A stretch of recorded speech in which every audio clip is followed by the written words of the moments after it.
Assalamualaikum warahmatullahi wabarakatuh. Waalaikumsalam warahmatullahi wabarakatuh. Yang saya hormati Bapak Kepala SMK Negeri Ulin, Ibu dan Bapak Guru SMK Negeri Ulin. Saya ucapkan terima kasih sudah berkenan hadir pada acara kegiatan diseminasi menyebarkan pemahaman dan penerapan pengalaman budaya positif sebagai salah satu pemenuhan tugas dalam pendidikan guru penggerak modul 1.4 yaitu budaya positif bersama saya Lis Megasari, calon guru penggerak angkatan 10 dari SMK Negeri Ulin Kabupaten Pidijaya. Nah, sebelum kita mulai ke pemaparan materi kita pada hari ini, marilah sama-sama kita mengucapkan Bismillahirrahmanirrahim. Baik Bapak Ibu, walaupun ini masih pagi dan mau menjelang siang, saya mau melihat semangat Bapak Ibu di ruangan ini dulu, ya. Kalau misalnya saya bilang SMK Negeri Ulin, sudah tahu kan jawabannya jawab apa? Luar biasa. Oke, kita coba ya. SMK Negeri Ulin luar biasa. Sekali lagi, SMK Negeri Ulin Luar biasa. Oke, terima kasih, berikan tepuk tangan untuk kita semua. Baik, terima kasih. Saya yakin guru-guru yang ada di sini adalah guru-guru yang hebat semua. Guru-guru terpilih yang sudah ditugaskan untuk mendidik anak kita yang ada di dalam kelas menjadi siswa yang berbakat, siswa yang berakhlak karimah, siswa yang berkarakter, dan siswa yang berbudi pekerti luhur. Nah, baik, saya akan sedikit memaparkan materi tentang menyebarkan pemahaman dan pengalaman budaya positif yang ada di sekolah. Nah, ketika ibu-ibu mendengar kata budaya positif, kira-kira apa yang terbesit di pikiran Bapak Ibu? Pernah nggak mendengar kata budaya positif? Pernah nggak? Budaya positif. Kira-kira kalau mendengar kata-kata budaya positif itu apa yang terpikir sama Bapak Ibu? Ayo, ada nggak yang mau memberikan penjelasannya? Disiplin waktu. Disiplin waktu, iya betul. Ada lagi? Kalau misalnya, budaya positif, apa ya? Kira-kira yang terpikir. Kalau kita menganggap ini suatu aturan atau apa? Ada lagi yang mau memberikan perkataannya? Tegur sapa sama ibu-ibu yang lain yang sebelah sini gimana? Budaya positif itu terikat dengan apa biasanya kata-kata budaya positif? Artinya kita memberikan aura yang positif di sini. Kebiasaan. Oke, kita lanjut ya. Jadi budaya positif ini yaitu penerapan yang akan kita terapkan di sekolah itu berbentuk dalam hal peraturan ataupun keyakinan kelas. Nah, jadi budaya positif ini tidak hanya kita pelajari dari kita sebagai guru, tapi kita punya kewajiban untuk memaparkan kepada peserta didik kita bahwa budaya positif ini sangat penting diterapkan di sekolah. Kalau menurut Bapak Ibu, budaya positif penting nggak diterapkan di sekolah? Penting ya. Budaya positif itu sangat penting diterapkan di sekolah karena dengan menerapkan budaya positif di sekolah akan melahirkan siswa yang mempunyai dimensi profil pelajar Pancasila. Kita lanjut. Nah, di sini ada konsep inti budaya positif. Yang pertama yaitu ada perubahan paradigma belajar, ada disiplin positif, ada nilai-nilai kebajikan, kebutuhan dasar manusia, motivasi perilaku manusia, posisi kontrol guru, keyakinan kelas, dan segitiga restitusi. Nah, ke-8 konsep inti budaya positif ini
Selanjutnya, kita mencoba mengubah orang agar berpandangan sama dengan kita. Itu menurut stimulus respon. Sedangkan menurut teori kontrol, kita berusaha memahami pandangan orang lain tentang dunia.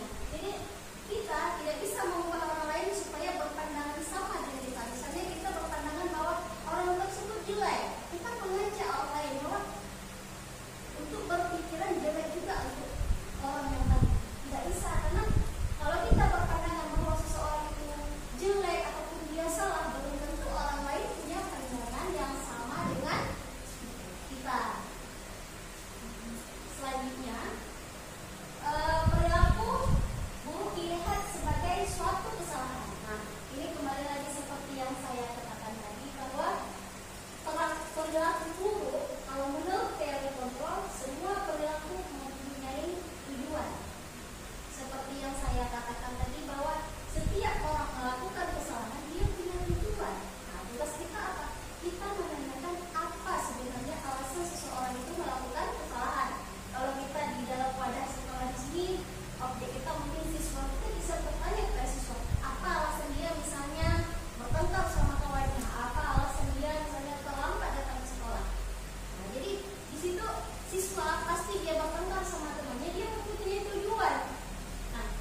diyakini. Jadi kalau biasanya kalau disiplin positif ya, terutama di kelas, di situ kita membuat sebuah peraturan bersama siswa ataupun keyakinan kelas bersama siswa, dan kita meminta siswa agar mereka berusaha bertanggung jawab terhadap nilai-nilai yang mereka yakini. Misalnya siswa membuat keyakinan kelas tidak boleh misalnya membuang sampah pada tempatnya, ataupun menjaga kebersihan, ataupun jujur misalnya. Nah, terhadap nilai-nilai jujur, membuang sampah pada tempatnya, menjaga kebersihan, kita berusaha meminta siswa tersebut untuk bertanggung jawab terhadap nilai-nilai yang mereka yakini. Yang mana nilai-nilainya tadi? Jujur misalnya. Ketika siswa sudah berusaha meyakini nilai-nilai tersebut dalam suatu hal yang benar, mereka pasti untuk tidak melanggar peraturan tersebut. Ketika mereka melanggar peraturan tersebut, berarti itu sudah bertentangan dengan keyakinan mereka. Artinya nilai-nilai yang mereka yakini tersebut itu sudah tidak sesuai dengan apa yang mereka pertanggungjawabkan. Sekarang kita lanjut kepada nilai-nilai kebajikan, yaitu contoh nilai kebajikan dalam suatu institusi ataupun organisasi. Di sini saya mengambil 3 saja contoh organisasi yang mengandung nilai-nilai kebajikan. Yang pertama yaitu tentang profil pelajar Pancasila. Di sini nilai-nilai kebajikan yang terkandung dalam profil pelajar Pancasila seperti yang sudah saya sebutkan tadi. Yang pertama itu beriman dan bertakwa kepada Tuhan Yang Maha Esa dan berakhlak mulia. Selanjutnya berkebinekaan global, gotong royong, mandiri, kreatif, dan bernalar kritis. Nah, ini adalah nilai-nilai kebajikan yang ada dalam dimensi profil pelajar Pancasila. Selanjutnya IPO Primary Years Program. Nah, di situ nilai toleransi yang masuk ke dalam PYP ini yaitu toleransi, rasa hormat, integritas, mandiri, menghargai, antusias, empati, pengetahuan, kreativitas, kerjasama, percaya diri, dan komitmen. Dan yang terakhir yaitu dalam penampilan hidup atau life skill ya. Itu nilai-nilai kebajikan yang terkandung dalam life skill. Di antaranya itu dapat dipercaya, lurus hati, pendengar yang aktif, tidak merendahkan orang lain, dan memberikan yang terbaik dari diri. Itu adalah contoh-contoh nilai kebajikan yang ada dalam sebuah institusi ataupun organisasi. Nah, di sini ada kebutuhan dasar manusia. Ya. Kebutuhan dasar manusia adalah segala sesuatu yang kita lakukan untuk mendapatkan apa yang kita inginkan. Ya. Seluruh tindakan yang kita lakukan memiliki tujuan tertentu, dan semua usaha terbaik yang kita lakukan adalah dalam rangka untuk kebutuhan dasar kita terpenuhi dengan baik. Jadi kebutuhan dasar kita itu tentunya kita capai dengan tujuan tertentu. Nah, kita berusaha untuk mendapatkan kebutuhan dasar kita itu dalam rangka bisa terpenuhi dengan baik. Ya, selanjutnya, nah di sini ada 5 kebutuhan dasar manusia. Yang pertama di sini bertahan hidup. Ya, kalau kita berpikir dengan kata-kata bertahan hidup itu lebih kepada lebih kepada makanan. Yaitu kebutuhan bertahan hidup itu seperti makanan, pakaian, tempat tinggal, keamanan, dan kesehatan. Karena tanpa hal tersebut kita tentunya tidak bisa bertahan hidup. Itu salah satu dari 5 kebutuhan dasar manusia. Terus kebutuhan dasar yang lainnya apa? Kasih sayang dan rasa diterima. Nah, di sini maksud dari kasih sayang dan rasa diterima yaitu kepedulian, saling berbagi, kerjasama, menjadi bagian dari kelompok. Misalnya nih, dalam suatu kelas, ada siswa sekitar 15 orang misalnya. Dalam siswa 15 orang tersebut, itu semuanya pasti memiliki karakter, tingkat kepandaian yang berbeda-beda. Apa maksud dari kasih sayang dan rasa diterima? Dan rasa diterima yang di sini itu maksudnya seperti ini. Ketika siswa mempunyai IQ walaupun tingkat kepintaran yang berbeda-beda, pastinya ketika ada siswa yang merasa dirinya paling bawah, dia akan merasa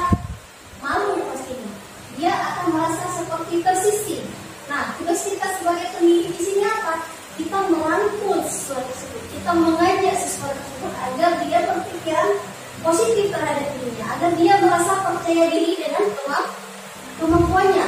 Nah, kalau siswa tersebut sudah merasa dia dirangkul sama gurunya, dirangkul sama temannya, diajak untuk ujian, dia pasti merasa bahwa dia diterima di kelas tersebut. Bukan hanya saja siswa yang menerima dia, tetapi gurunya juga mau menerima dia dengan segala keterbatasan dan kekurangan siswa tersebut. Itu maksudnya. Yang ketiga itu yaitu penguasaan. Penguasaan maksudnya di sini yaitu harga diri, keinginan untuk dianggap, memimpin, berprestasi, diakui dan didengar. Nah, ini sangat rentan ya. Kenapa saya katakan sangat rentan? Di sini ada poin keinginan untuk dianggap. Siswa kita pasti ada yang beranggapan bahwa saya ingin dianggap oleh diri saya. Saya ingin dianggap oleh teman saya.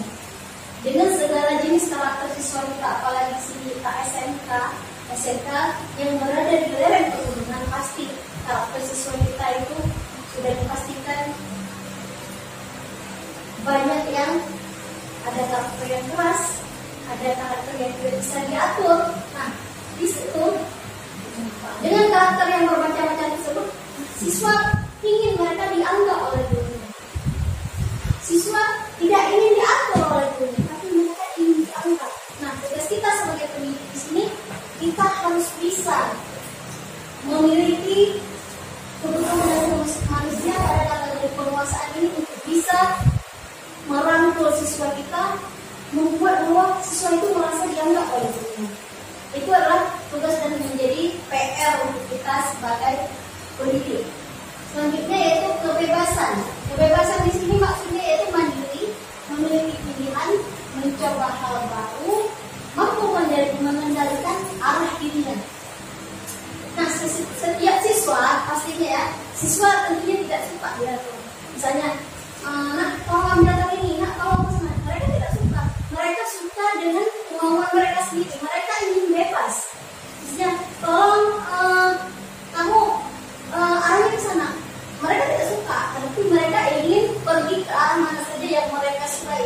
Tugas kita di sini akan memberi kebebasan kepada siswa. Karena seperti saya katakan tadi, siswa itu mereka berjalan dengan arah mereka sendiri. Tugas kita apa? Tugas kita adalah menuntun siswa tersebut agar mereka tetap berada di arah yang benar. Mereka boleh berjalan secara sendiri-sendiri, tapi tugas kita adalah menuntun di belakang, memimpin agar mereka tidak salah arah. Dan yang terakhir adalah kesenangan. Nah, ini sangat penting untuk seorang siswa, seperti bermain, kumur, antusias, dan tertawa. Ini sangat melekat pada siswa kita di sini.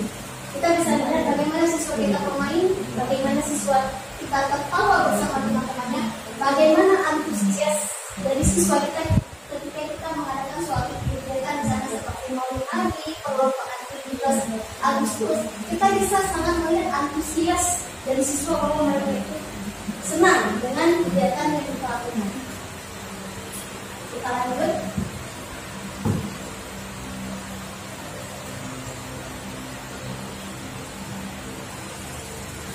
Kita lanjut sini. Motivasi perilaku manusia. Nah, seperti yang saya katakan tadi bahwa motivasi manusia itu ada dua.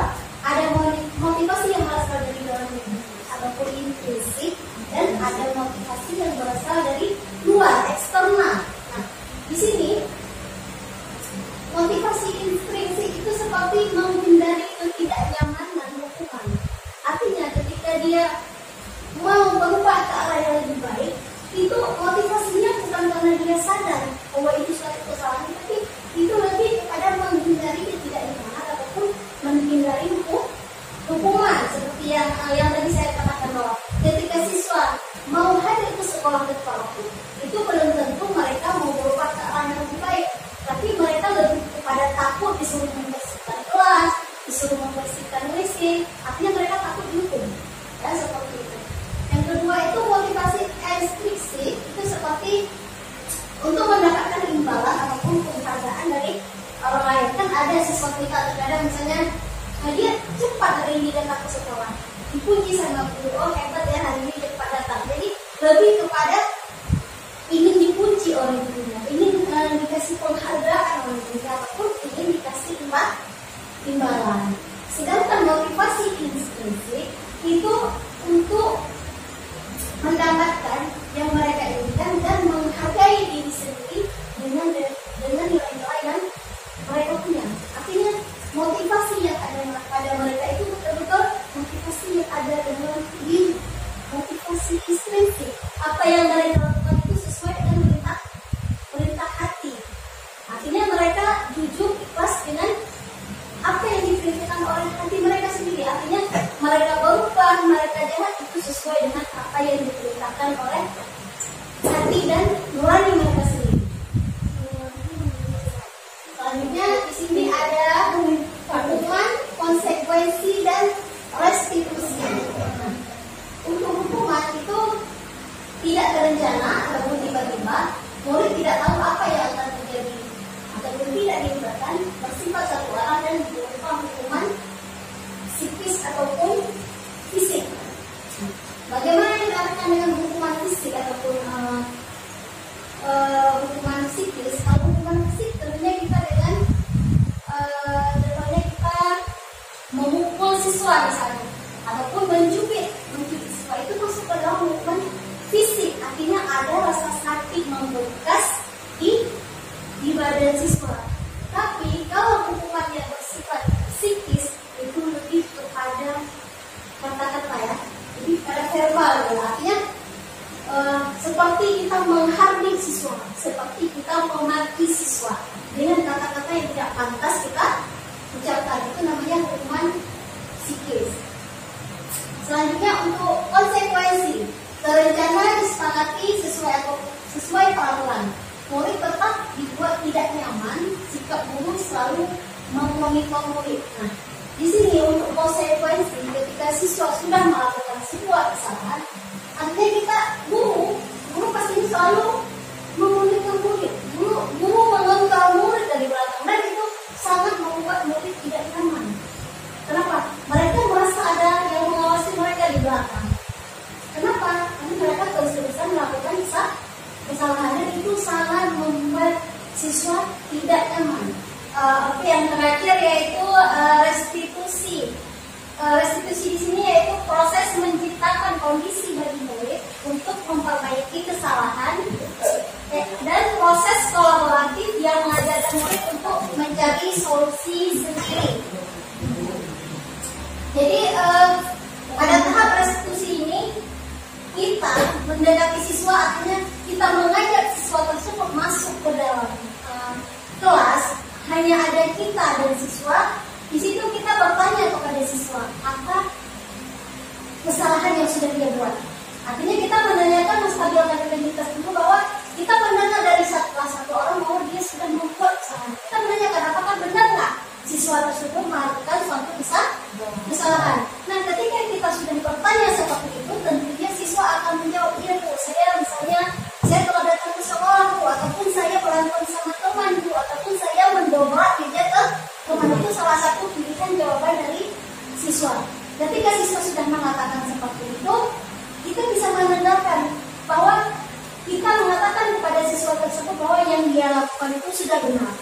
Tetapi dia pastinya sudah melanggar sebuah peraturan atau keyakinan kelas. Itu yang kita paparkan kepada siswa. Di situ kita mengajak siswa untuk mencari solusinya sendiri. Dan nanti ketika siswa sudah menemukan solusi sendiri, dan kita bantu dengan mencari solusi bersama dengan melibatkan orang tua dari siswa tersebut. Kita lanjut, paham ya Bapak Ibu ya? Paham. Oke. Nah, di sini kita sebagai guru punya 5 posisi kontrol, ya. 5 posisi kontrol kita sebagai guru di sini. Yang pertama itu sebagai penghukum. Guru punya posisi kontrol sebagai penghukum, pembuat merasa bersalah, sebagai teman, pemantau dan manajer. Ya, di sini bisa kita paparkan satu persatu. Nah, contoh penerapan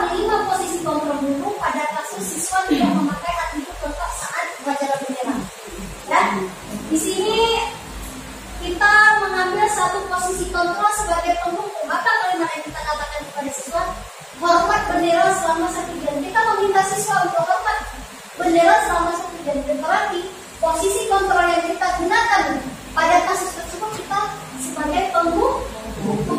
Kenapa kita sudah menyuruh siswa untuk hormat pada bendera selama 1 jam? Hanya gara-gara dia tidak memakai atribut lengkap pada saat upacara. Selanjutnya di sini ada kalimat, berapa kali ibu bapak harus memberitahu kamu? Kamu selalu saja mengecewakan ibu bapak. Nah, di sini untuk kalimat seperti ini, posisi kontrol yang kita ambil sebagai seorang ibu yaitu membuat merasa bersalah. Dengan mengucapkan kalimat seperti ini kepada murid, murid merasa bersalah dia sama guru, merasa tidak enak. Selanjutnya, ayo dong ikuti aturan sekolah. Tolong bantu bapak ibu ya sekali ini. Ya sudah, tidak apa-apa. Lain kali jangan sampai berbuat seperti inilah lagi. Di sini ada kata-kata mengajak di sini. Ayo dong bantu ibu. Tapi posisi kontrol yang kita lakukan pada kasus tersebut yaitu sebagai teman. Artinya kita mengajak, ayo dong. Ada apa? Ada ikatan antara guru dengan siswa itu seperti ikatan seorang teman. Selanjutnya, kamu sudah melanggar peraturan sekolah, kamu tahu konsekuensinya. Setelah upacara, kamu melihat atributnya ke koperasi dan jangan diulangi. Jadi di situ ada kalimat jangan diulangi. Artinya ada posisi guru di situ, posisi kontrol yang digunakan guru itu yaitu sebagai pemantau. Artinya guru meminta siswa membeli atribut sekolah di rumah koperasi dan mengingatkan dengan satu kalimat bahwa tidak boleh diulangi lagi. Kita lanjut ya Bapak Ibu ya. Nah, yang terakhir ini posisi kontrol yang paling dominan dilakukan yaitu yang memang paling bagus dilakukan sebagai seorang guru yaitu sebagai manajer. Yang mana kata-katanya? Apakah kamu tahu kesalahanmu? Kira-kira bagaimana kamu memperbaiki kesalahanmu? Posisi kontrol manajer yang kita lakukan di sini yaitu kita memberikan kesempatan kepada siswa untuk bertanya apa kesalahannya. Artinya kita berusaha menghargai siswa kita bertanya apa kesalahannya. Dan kira-kira bagaimana cara siswa tersebut memperbaiki. Jadi dengan kalimat seperti ini siswa merasa dianggap, siswa merasa diterima dan siswa merasa dihargai. Nah, di sini ada beberapa kalimat ya di sini. Nah, sekarang kita mencari tahu di sini kira-kira posisi kontrol apa yang diterapkan pada kalimat tersebut. Di sini ada satu kalimat bahwa saya kecewa sekali dengan kamu. Kira-kira posisi kontrol yang tepat berdasarkan kalimat sini apa? Apakah misalnya posisi kontrol sebagai teman, membuat rasa bersalah, penghukum, manajer? Iya, membuat rasa bersalah. Kenapa? Saya kecewa sekali. Di sini dari nada bahasanya itu bahwa kita siswa yang mendengar gurunya mengatakan kalimat seperti ini, dia merasa bersalah, dia merasa tidak enak. Selanjutnya, kamu tidak pernah benar melakukannya. Kira-kira untuk kalimat seperti ini, posisi kontrol seperti apa yang diterapkan? Apakah teman, pemantau, membuat merasa bersalah, penghukum ataupun manajer? Pemantau. Kenapa guru bisa mengatakan kamu tidak pernah benar melakukannya? Karena sebelumnya guru sudah memantau siswa ya. Berarti di sini posisi kontrol yang digunakan guru adalah sebagai pemantau. Nah, di sini ada lagi. Apa rencanamu untuk menyelesaikan masalah ini? Nah, terkait kalimat tersebut, kira-kira posisi kontrol apa yang diterapkan oleh seorang guru? Manajer. Berarti sudah hebat ya guru saya senang. Coba berikanlah apa sebut teman-teman. Ya, semangatnya luar biasa. Karena sudah 3 pertanyaan yang ada di sini semuanya dijawab dengan benar ya. Apa rencanamu untuk menyelesaikan masalah ini? Berarti posisi kontrol yang digunakan guru pada saat ini adalah sebagai manajer. Oke, kita lanjut. Nah, di sini ada lagi sebuah kalimat bahwa ayolah lakukan demi bapak ibu ya. Nah, kira-kira untuk kalimat seperti ini posisi kontrol apa yang digunakan? Kenapa sebagai teman? Ada kata-kata. Bisa jelaskan kenapa di sini kita bisa mengatakan bahwa ini posisi kontrolnya teman? Ada nggak? Mengajak. Ya, ada kata-kata mengajak. Oke, lanjut. Di sini ada satu lagi. Kamu tidak pernah mendapat nilai jika tidak mengerjakan tugas. Kira-kira untuk kalimat seperti ini, posisi kontrol apa yang digunakan? Pemukul. Kenapa Bapak Ibu bisa mengatakan bahwa posisi kontrol yang digunakan sini adalah pemukul? Ada yang bisa meminta pendapat? Karena hukumannya nilai. Iya, benar sekali. Karena di sini sudah tegas gurunya mengatakan bahwa jika dia tidak mendapatkan nilai, jika dia tidak mengerjakan tugas, maka dia tidak akan mendapatkan nilai ya. Tapi saya rasa Bapak Ibu di sini sudah paham ya 5 posisi kontrol dulu berdasarkan kalimat-kalimat yang sudah saya tampilkan tadi. Oke, kita lanjutkan. Di sini keyakinan kelas. Bapak Ibu pernah mendengar yang namanya keyakinan kelas? Pernah? Nah, keyakinan kelas di sini sudah dikatakan mengapa keyakinan kelas? Mengapa bukan peraturan kelas? Ya, keyakinan kelas itu sangat berbeda dengan peraturan kelas. Tapi kalau sekilas kita lihat itu hampir mirip-mirip, ya. Kenapa berbeda? Karena keyakinan kelas itu yang pertama dia bersifat abstrak, ya. Terus dia berupa pernyataan universal. Dia luas dia pernyataannya. Yang kedua dibuat dalam pernyataan positif. Kalau peraturan kelas, ya biasanya kita mengatakan kepada siswa peraturan kelas kita yang pertama tidak boleh merokok, ya kan? Dilarang merokok. Selanjutnya yang namanya peraturan kelas itu dilarang buang sampah sembarangan. Kalimat yang digunakan itu tidak positif. Yang mana yang dikatakan tidak positif? Masih ada kata-kata dilarang ataupun tidak boleh. Nah, jadi pada keyakinan kelas tidak dianjurkan menggunakan kata-kata dilarang ataupun tidak boleh. Tapi pada keyakinan kelas, guru mengajak siswanya menuliskan keyakinan kelas dalam bentuk kalimat yang positif. Contohnya misalnya keyakinan kelas kita ada siswa yang mengatakan disiplin Bu. Disiplin itu keyakinan kelas dalam kalimat positif. Misalnya jujur Bu, boleh. Dia sudah merupakan dalam kalimat positif. Ada lagi apa? Menjaga kebersihan. Itu salah satu contoh keyakinan kelas dalam kalimat yang positif. Setelah kita membuat keyakinan kelas, kita sebagai guru mengajak siswa kita untuk meyakini nilai-nilai keyakinan kelas yang sudah mereka buat. Untuk apa? Agar siswa nanti berusaha untuk mempertanggungjawabkan nilai-nilai yang sudah mereka yakini. Jadi kalau nilai-nilai tersebut sudah mereka yakini, pastinya mereka akan menjaga, akan mempertanggungjawabkan dan akan berusaha untuk tidak melanggar keyakinan yang sudah mereka buat. Paham ya Bapak Ibu ya? Nah, di sini ada yang namanya segitiga restitusi. Segitiga restitusi dalam disiplin positif ini sangat bagus diterapkan di dalam kelas.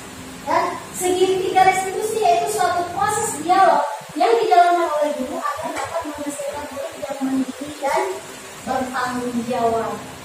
Ya, jadi dalam segitiga restitusi ini siswa diajak baterai kayak menghemat baterai bukan apa 20% tuh. Ya, tapi jalan ya? Jalan ya? Oh, jalan. Jadi dalam segitiga restitusi ini dia punya 3 tahapan. Yang pertama tahapan menstabilkan identitas, yang kedua tahapan validasi tindakan yang salah, dan yang terakhir yaitu tahapan menanyakan keyakinan. Ya. Kita lanjut. Nah, pada tahapan menstabilkan identitas, di sini dibuat berdasarkan prinsip membuat kesalahan adalah bagian dari proses pembelajaran. Di sini ada beberapa kalimat yang bisa dilontarkan oleh guru pada tahap menstabilkan identitas, yaitu berbuat salah itu wajar, tidak ada manusia yang sempurna, itu Bapak juga pernah melakukannya mungkin,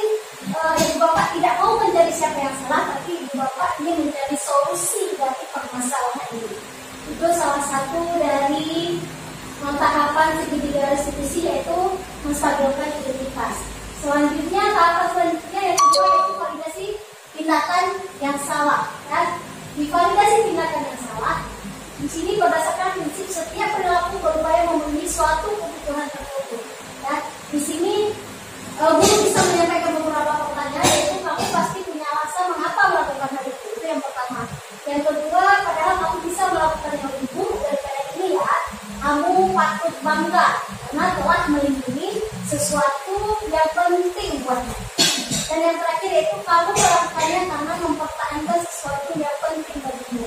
Jadi pada tahapan validasi tindakan yang salah, kita bisa menggunakan beberapa kalimat yang menguatkan murid bahwa dia itu merasa dihargai di situ. Kita tidak mentah-mentah memvonis murid bahwa kamu ini, kamu itu, tidak. Tapi di sini kita memberikan penguatan kepada murid bahwa sebuah kesalahan itu sengaja dilakukan jika memang ada pada tahap yang wajar dan ada alasan tertentu, ada tujuan.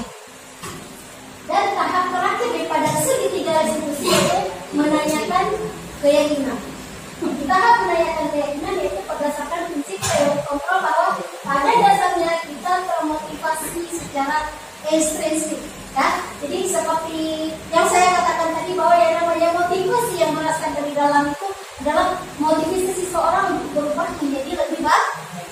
Iya, lebih baik. Bukan karena dia dipaksa, bukan karena dia ingin mendapatkan imbalan, bukan karena dia ingin mendapatkan penghargaan, ataupun bukan karena siswa tersebut takut untuk dihukum oleh gurunya. Tapi siswa yang lebih baik lagi. Itu bisa diberikan melalui beberapa pertanyaan pemantik dari guru, seperti misalnya, apa keyakinan kelas kita? Nilai-nilai apa yang telah disepakati bersama? Seperti apa gambaran sebuah kelas yang ideal menurut kamu? Dan yang terakhir yaitu kamu ingin menjadi orang yang seperti apa? Itu salah satu contoh pertanyaan yang bisa dilontarkan oleh guru pada tahap menanyakan keyakinan. Ya. Nah, di sini di sesi penutup ya, ini bisa saya bacakan dalam penerapan program disiplin positif. Hendaknya guru memiliki standar kepribadian profesional dan sosial yang baik, di mana guru mampu merefleksi dirinya dalam posisi kontrol saat ini. Bagaimana perjalanan dirinya sebagai guru ataupun manajer yang menuntut murid-muridnya menjadi insan mandiri, merdeka, dan bertanggung jawab sesuai dengan standar nasional pendidikan. Nah, di sini saya akan mencoba menampilkan kepada Bapak Ibu praktek.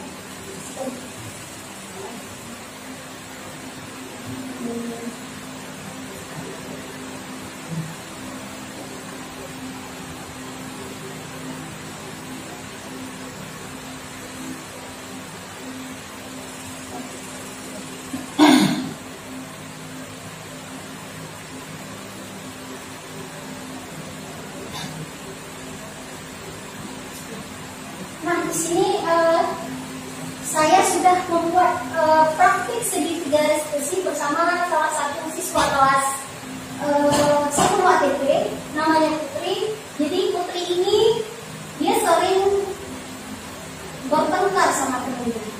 Ya, dia berantem sama temennya yang bernama Nurul karena Nurul itu sering mencontek hasil pekerjaan Putri, baik itu PR ataupun tugas-tugas di sekolah. Jadi Putri marah dan dia tanpa sengaja mendorong meja si Nurul, dan Nurul juga merasa sedih. Nah, jadi saya mencoba untuk memanggil Putri dan mempraktekkan skenario segitiga restitusi bersama Putri seperti yang bisa Bapak Ibu lihat sekarang. Dan saya juga tidak hanya memanggil Putri, ada dua kasus yang saya ambil sini, satu lagi bersama yang namanya Gali. Ya, Gali ini dia sering sekali datang terlambat di sekolah. Jadi permasalahan Gali ini yaitu dia sering tidur telat dan begadang. Ya, Gali ini sering begadang dan dia juga sudah berjanji untuk tidur lebih cepat agar bisa ke sekolah tepat waktu. Jadi seperti itu ya Bapak Ibu yang sudah saya terapkan. Ada nggak yang ingin ditanyakan dari hasil menyebarkan pemahaman diseminasi pada hari ini? Ada nggak pertanyaan dari Bapak Ibu yang ingin ditanyakan, ataupun Bapak Ibu memang sudah paham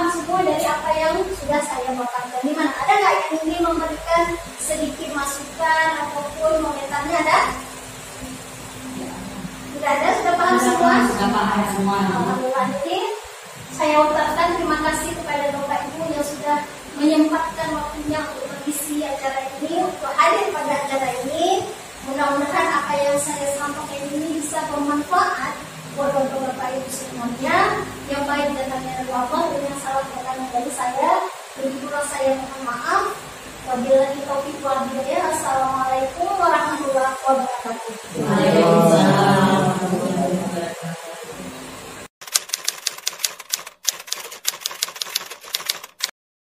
Assalamualaikum warahmatullahi wabarakatuh.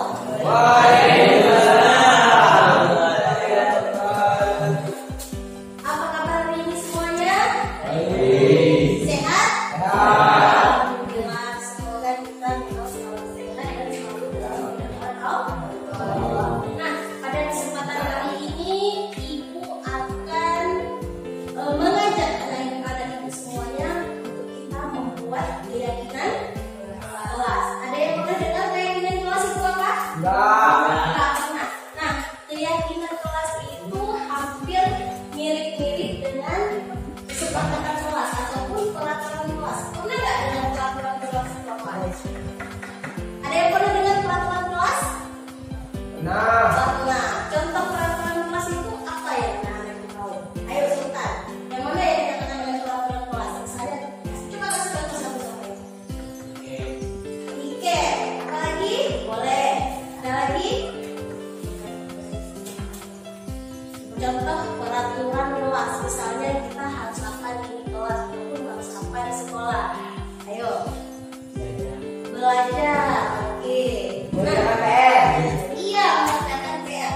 Itu salah satu contoh peraturan kelas yang harus kita patuhi. Nah, pada hari ini Ibu akan mengajak anak-anak Ibu untuk membuat keyakinan kelas. Keyakinan kelas itu berupa peraturan kelas yang akan kita sepakati sama-sama dalam bentuk keyakinan. Kenapa peraturan dalam kelas yang akan kita buat itu harus dalam bentuk keyakinan? Misalnya kita akan membuat peraturan kelas menjaga kebersihan misalnya. Jadi menjaga kebersihan itu harus kita sepakati dan harus kita yakini. Untuk apa kita meyakini bahwa menjaga kebersihan itu penting? Karena itu adalah salah satu bentuk tanggung jawab kita untuk sekolah. Artinya peraturan kelas yang akan kita buat harus kita yakini, harus kita jadikan sebuah keyakinan bahwa itu akan menjadi kesepakatan kelas kita bersama. Nah, bisa nggak satu orang di sini memberikan contoh yang namanya keyakinan kelas? Ayo, Putri bisa contoh keyakinan kelas. Misalnya kita antara sesama teman itu harus saling menghargai, benar sekali. Terus antar sesama teman itu harus saling menghormati. Nah, itu salah satu contoh keyakinan kelas yang terjadi di dalam kelas. Tidak hanya dengan siswa, misalnya ibu antara sesama ibu juga harus saling menghargai dan menghormati. Jadi begitu juga antara guru dan siswa. Siswa juga menghormati guru, seorang guru juga harus menghargai siswanya.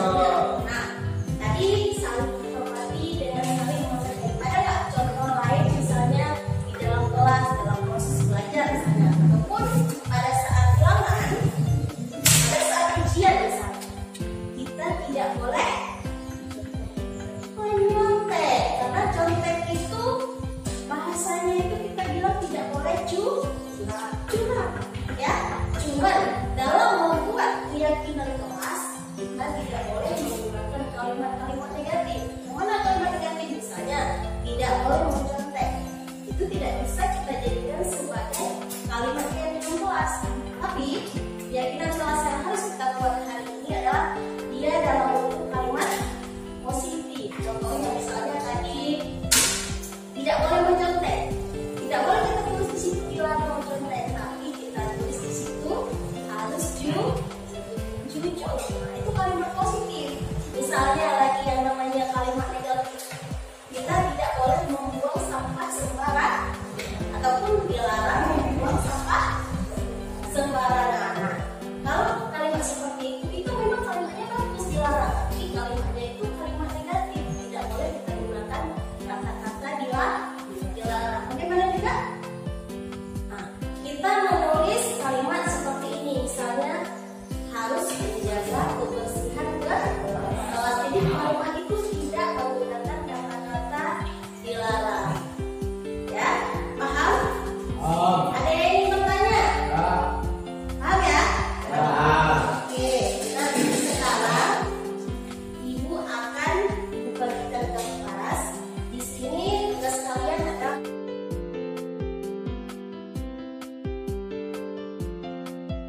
Nah, sekarang silakan ditempel keyakinan kelas yang sudah ditulis masing-masing di tempat yang Ibu sudah sediakan ya. Mulai.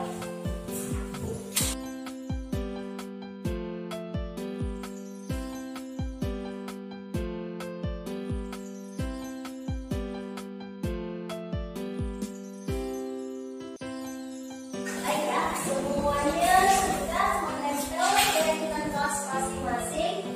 Sekarang kita lihat satu persatu ya. Di sini ada yang menulis menghargai, jujur, tidak boleh buang isi kelas, jangan ribut, meminta isi waktu di luar kelas, jangan berkelahi, menghargai, menjaga kebersihan, jangan merokok, selalu mematuhi peraturan, dan tidak boleh bolos. Nah, dari yang sudah dibacakan tadi, ada nggak kira-kira yang menulis dengan kata kalimat-kalimat negatif seperti kata dilarang? Ada tidak? Ada. Apa tadi? Bolos. Nah, seharusnya di sini kita jangan menulis tidak boleh bolos. Nah, ada salah nggak dari anak-anak ini? Tidak boleh bolos itu kita ganti dengan apa? Ada nggak salah dari anak-anak ini? Misalnya tidak boleh bolos ke sekolah itu kita ganti kata-kata tidak bolehnya dengan misalnya apa? Ayo. Hadir setiap hari ke sekolah. Oke, ada yang lain nggak yang kira-kira perlu diganti Bu? Ada nggak? Nah, gimana lo?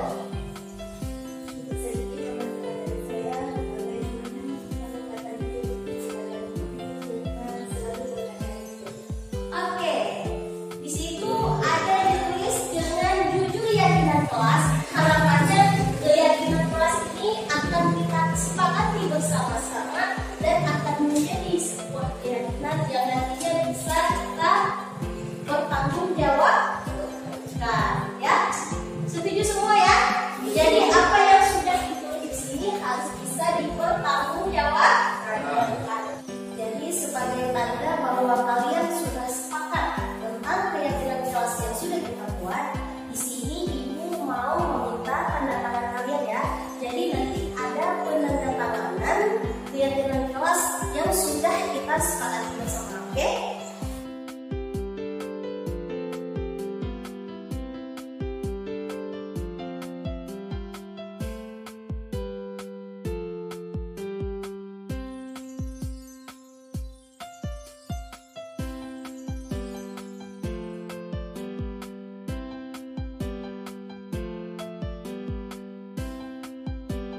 Assalamualaikum warahmatullahi wabarakatuh. Perkenalkan, nama saya Tasya Mokira dari kelas 11 ATP.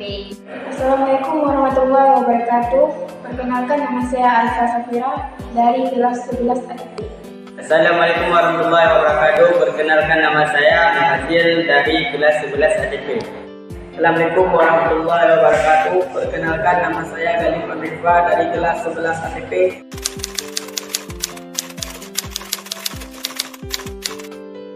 Senang sekali. Sangat bersemangat. Ya, sangat senang sekali. Sangat senang karena seru sekali.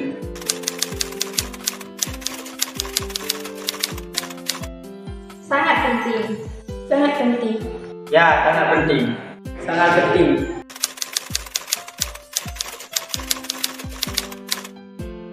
Karena dapat menumbuhkan rasa tanggung jawab. Dapat membuat kita lebih disiplin. Karena dapat membuat kita lebih baik lagi. Karena dapat membuat kita lebih menghargai orang lain.